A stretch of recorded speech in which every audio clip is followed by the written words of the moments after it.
Mr. George Bush to take the floor. President, thank you. And thank you for convening this meeting of the United Nations Security Council. I appreciate the opportunity to join you. And I appreciate your focus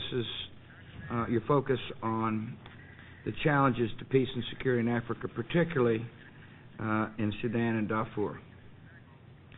The reason I say that is my nation has labeled what's taking place in Darfur as genocide.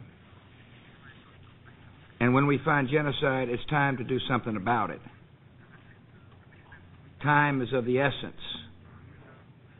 And so, Mr. President, you're focusing our attention on this crucial matter. I want to thank the Secretary General as well for your support of the people of Darfur. I appreciate your determination to make relieving their suffering a priority of the United Nations.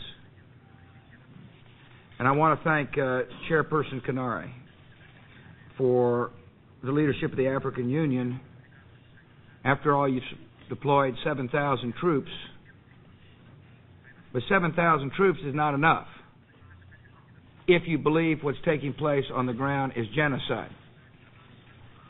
And maybe some don't think it's genocide, but if you've been raped, you think it's your human rights have been violated. If you're mercilessly killed by roaming bands, you know it's genocide.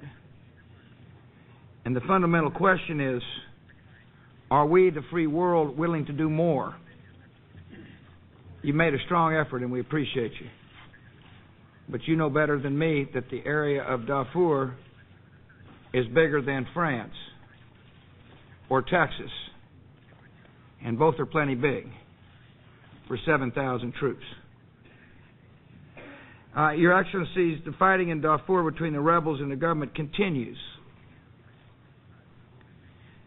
200,000 people have lost their lives. 200,000 innocents are no longer with us. More than 2 million people have been forced from their homes. They're fleeing the violence. And they go into refugee camps.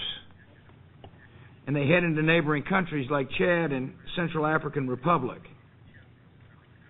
And that's why I appreciate your leadership, Mr. President, to help these countries help these refugees.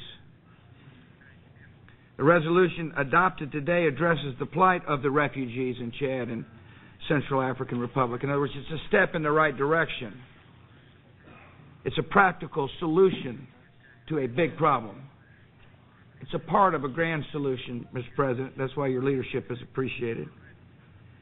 The resolution authorizes the deployment to these two nations of a robust European peacekeeping force and several hundred police and military advisors. This UN mission is going to help national and local governments exercise sovereignty over their territory. It's going to allow workers to deliver humanitarian aid. That makes us feel good. We're spending $2 billion so far on providing aid, and we want to make sure our aid gets to the people who need help. And that's why the United States strongly supports the resolution and the mission. We continue to support swift implementation of existing resolutions of this Council. We want the words of this Council to mean something. We want it to be said when the Council speaks on behalf of suffering people, those words will be followed by action. And so we call on the government in Khartoum to facilitate the deployment of a robust UN peacekeeping force to save life. We call on all parties to cease arms sales to the combatants. We expect people gathered around this table to send a focused message that innocent life matters. We expect President Bashir to observe a ceasefire during next month's peace talks, and we want the rebels to do the same. We're tired. The message has got to be we're tired of people trying to, escape the noose of pressure. We want the pressure to be uniform. Why? Because we believe in universal freedom and peace. The conflict in Darfur has claimed too many lives, and there's too much suffering. The innocent victims of this conflict want only to return to their homes. They want to live in peace. And it's our duty to help them realize that dream. Thank you, Mr. President.